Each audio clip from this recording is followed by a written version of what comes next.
that when it comes to 12-volt rooftop air conditioners, the thickness of the roof matters. There, I got it. That's what she said. In a previous video, I cracked open this Kryscape, did some testing on it. Today, I'm super excited because with this Kryscape comes, I think, only the second rooftop air conditioner that finally addresses the size problem, because they have a kit. They sent me this kit of extended bolts and the plenum extension. So this is, my RV roof is 5 inches thick. This is 7 inches, so it's got to be cut down a little bit. So even, you know what I mean. And then it comes with two extended threaded bolts for the single rod that holds it in place, and then 4 long screws to actually hold the faceplate. So I am very excited to put this thing together, to get inside, get it on the roof, and take the old one down. I did a few things in the last video. I broke this open, kind of talked through it. We're going to open this up, talk through it again, and show you something else here really quickly. And then I did a side-by-side power comparison test, because what I'm going to do is include this converter inside, or attach this converter inside of the 5-inch hole. And this is what's going to power this 12-volt air conditioner off of AC power, basically. So this is a converter that converts 120 volts to AC power, a buck converter, I think it's commonly called. And I'm doing that because it's going in the back bedroom of the RV. And in that back bedroom, the batteries are way up here. So I'm not going to run wires or add an extra battery bank, more solar, another charge controller, just because of the distance to the batteries and how complicated and expensive that can be. So I'm just going to put this one in there. I'm going to shorten these wires, and I'm going to run it off of 120 volts. I ran a previous 12-volt air conditioner off of that all last summer in my boat, so I know it'll do it, and I've already run the test and tested it. And I already know that we do have some converter loss, so we lose about 150 watts, or it adds 150 watts to the power consumption of this unit. But even with that, we're still a bit below half of the consumption of the Coleman Mach air conditioner, and that doesn't include surge. That includes when it's running. So that's the plan. First thing I'm going to do is open this back up, walk through some of the things, and we need to talk about this. Well, what did I do that for? And we need to talk about wiring.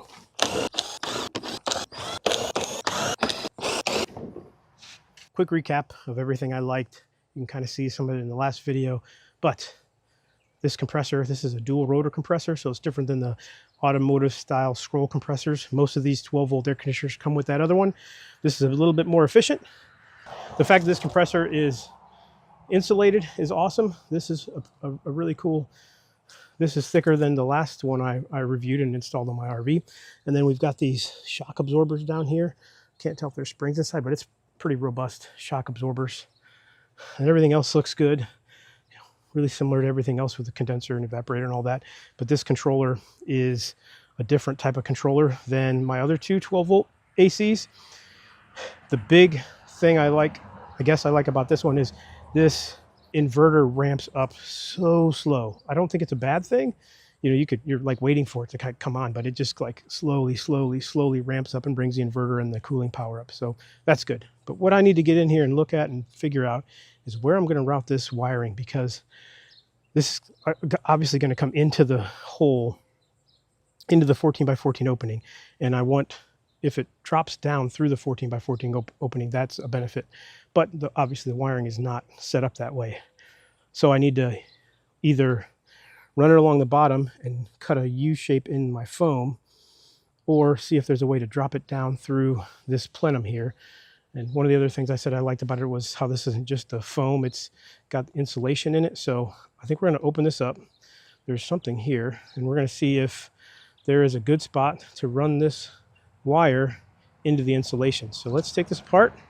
I didn't take it apart before, so we're actually going to see what's inside of the duct here. So I apologize if I'm dripping sweat. It feels like temperature of almost 100 degrees right now. So there's that.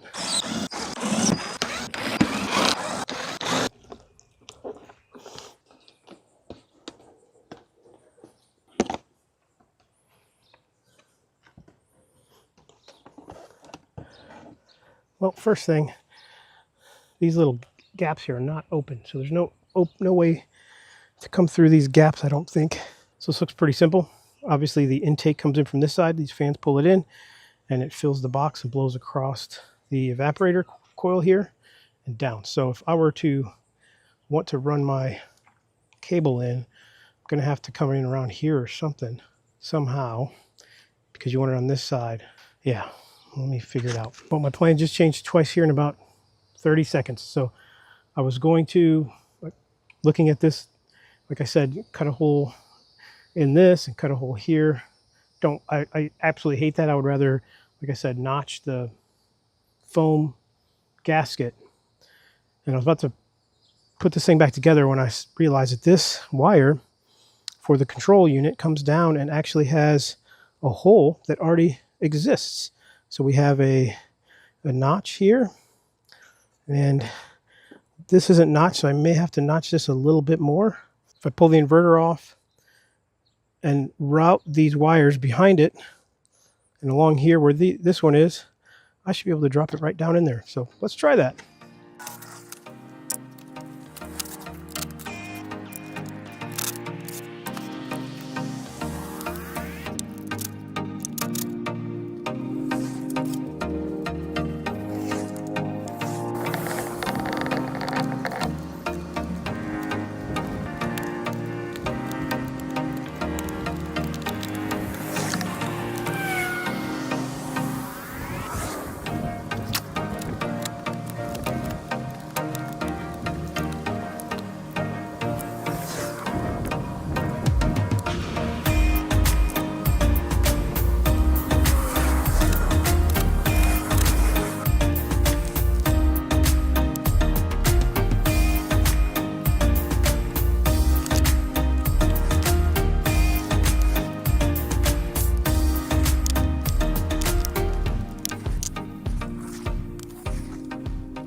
I decided to take it out of the loom.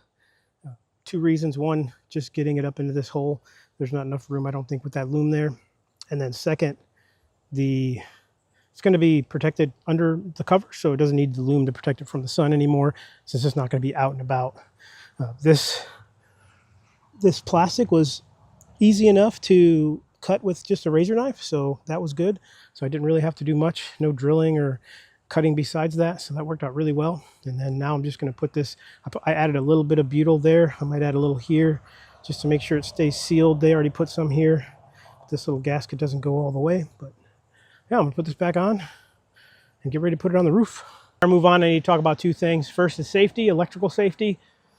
There's no power to this RV, no 110 volt power. There's 12 volt power, but make sure you're not plugged in. There's no power to that air conditioner. When it's hot, you're going to want it on. I kind of want it on right now, but I'm not going to turn it on. My other 12 volt AC is on, but the 120 volt power is not on. So make sure that's off so you don't shock yourself. The second one, not safety related, but I spent a little extra money and bought this solid piece roof gasket. So I don't need this one. This is the spacer in case this Kryscape has these little feet here, which I really like, so you don't need to use foam to hold up the back of it. It came with this, so this is just what's left. I use the rest of it on my test rig, and it's basically folded in half, and it's a long piece, and it's got these little, I mean, I don't know if I like these or not. It's got these little solid plastic or really rigid pieces in here, and it's designed to stop it from crushing past like 3/4 of an inch or an inch or something like that. So this gasket is a little bit thinner, and it's going to allow it to crush a little bit more. Also, it's solid, so when you're working on a flat surface and you have a solid gasket like this, you don't have to seal it. So I prefer not to have to seal it.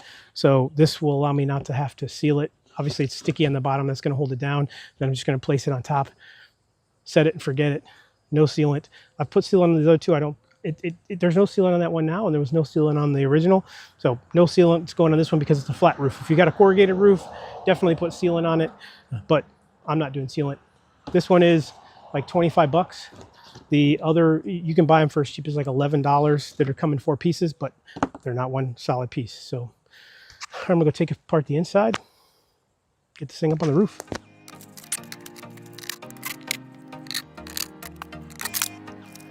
All right, go pulling these bolts out. Ah, why is it so close?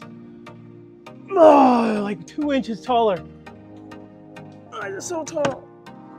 Oh, there's these little clip things you gotta squeeze to get the wiring down. Oh, there we go. And if you're 5'8" and you have short arms, it will be just barely too short to reach it from the bed. We will not be using the thermostat, so I'll tuck that back up in when I'm done. But yeah, just some 8mm, 4 8mm studs.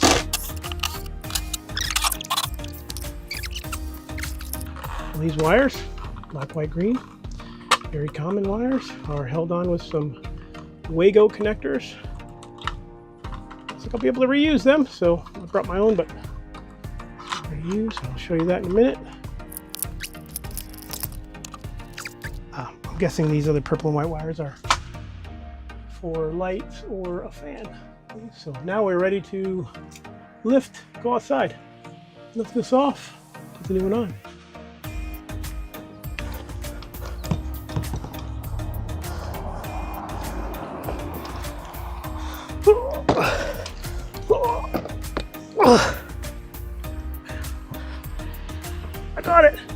I got it. Just me and my, don't mind me, it's just me and my air conditioner. It's upside down, but be alright.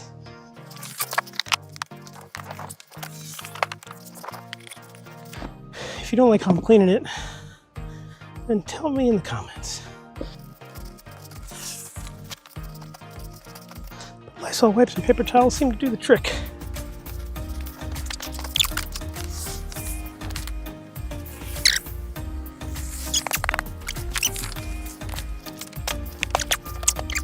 Check the gap, lower this other one down. So that's all there is to it. It's pretty simple. We're on, and look at the difference. Huge difference in size.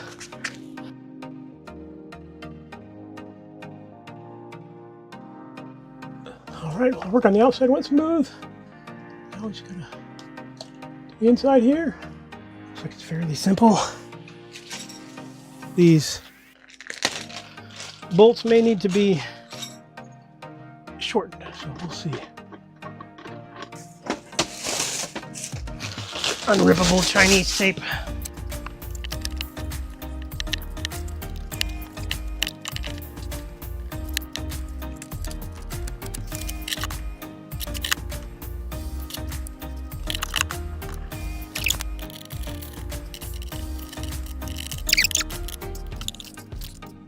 Do like it has a notch so it can go get flatter to the roof.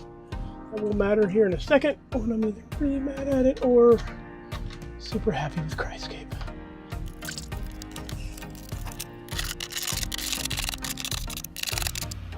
This piece extension, it may be hard to see, but it does have a bump at the bottom and 2 holes. So that goes on this lower part of the plenum. So I cut this off, and then I also had to notch it because there's a framing piece or something, structural piece that you need to go over. So I went ahead and did that. So notched it, cut it. I just used my chop saw. You could probably use a jigsaw. Shouldn't be too big of a deal. And now I got to figure out all the wiring here. Got 2 different types of fuses. Got all my little bits. So this fuse, so I just got to figure out where it's going to go to tuck it up in there because it's a little tight. And I cut this piece here, and I've got some foam to help keep it in place and some self-tappers. So let me get to doing this, and hopefully it looks decent.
I've got 2 tests that I want to run, because that's what I do around here. I test stuff in the weirdest, most impractical way. It's practical to me, but you maybe not. So the temperature outside is 87 degrees. It's supposed to get up to 88 degrees here in the next hour. So, well, I don't want to show you my city sometimes, but yeah, 87 degrees. But I can prove that by showing you this thermometer. So I've got the thermometer here. So this is the thermometer. The top number, 90 degrees, is the little thermometer part that's sitting outside on the step. So it's half shaded. So 90 degrees is what it's saying it is. Number 2 is just out on the kitchen counter here in the RV, and it's 85. So 88.8, my little wind out there. 85, 84, that's my garage, I think. That's in the house. And then 85 degrees in, so this one is in here. So it's 85 degrees right now. So what I'm going to do is close off this door. So close off the bathroom, the head, and then see how well it cools this little space. So this should be about right for it to cool. And I'm going to keep the slide in as well, so we're not making it a larger space than it has to be. And it's sunny outside. There's partly cloudy, but we got some sun. So it should be good. And we'll see how long it takes to cool this thing down to, like 75 or even 70 degrees. Standard cooling, 4 out of 5 fan, 65 degrees. Check back. I'm going to sit down, pull my phone open, and we'll check back in here in a few. But yeah, this thing will ramp up and keep me cool. And we'll go outside. I'll let you know how it does. So we've hit 80 degrees. It's been about 30 minutes, which isn't bad. It's only risen to 87 in the RV, and then that thermostat outside says 95. So yeah, it's doing pretty good. Cool. It feels great sitting underneath it. So I've just been chilling here. You step into the other part of the RV, and it's night and day. So I'm gonna go ahead and hook up the meter and see if we can get all 3 RV air conditioners on at the same time. So I just started up the generator. So we're at 94 watts, 174 volt amps, so 1.3 amps, and that is 1.3 amps AC power. So let's go inside. I'll leave this here and start turning stuff on. I've got all 3 ACs on. I did have the camera set up as I was doing it, but for some reason it turned off. But 15 amps. So we're pulling the max that these plugs will pull. 1700 watts. 15 amps. Let's go show you that everything's on inside. AC is on. Set for 70. 110 volt AC is on, set for 70. And the Kryscape is on, set for 70. We're cooking. We are cooking. All the ACs are on, and I'm sure it's pulling power to charge the battery. So we're stressing it quite a bit. And in just the 5 or 10 minutes of me outside talking about and running these 3 ACs, it's already dropped to 3 more degrees in here. So yeah, when you run them together, you're gonna have a much better outcome. Well guys, if you don't have 50 amps, you don't got a problem, right? You just gotta put a 12 volt AC where you used to have a big honking, the one that's over there somewhere in the shade. But yeah, I think I proved my wife right that the size of the roof doesn't matter when the company sends you the pieces to negate the size, because you have an extension and the extension drops the plenum down, and when it goes in that nicely, it made the install much more pleasant. The other one wasn't bad, but I had to make my own plenum. I don't like the plenum I made. I almost wish I just had like corrugated cardboard and made a square. So there are a lot of things you can do, but when it comes with all the pieces, aside from, as you saw, I did have to extend the harness, and I don't As far as I know, they're not. That's not part of the kit, but it's really easy with some wire connectors or butt connectors or Wagos, whatever you got. And I think about 4 inches of 4 inches is a minimum. I do 4 to 6 inches of wire. So you just got to replace all the wires with, so there's 10 wires. And so 10 wires, 4 to 6 inches each. And then you just, just put them together. All I had was black. And as long as you're, purple goes to purple, green goes to green, blue goes to blue, red goes to red, you got it. Just follow it down. So that was pretty easy. It fired up. It worked great. I was able to get a really good test here in the sun. It cooled me off just laying back there for 30 minutes, scrolling TikTok, enjoying other people's YouTube content, and admiring my 12-volt work. So it's 120 volts, but it's 12 volts, but it's both at the same time. So it's not pulling. I ran all the air conditioners on one single plug on my Predator generator. That shouldn't have been able to happen, but I did. Plus it was probably pulling like 50 amps or whatever the DC equivalent of 50 amps from the inverter,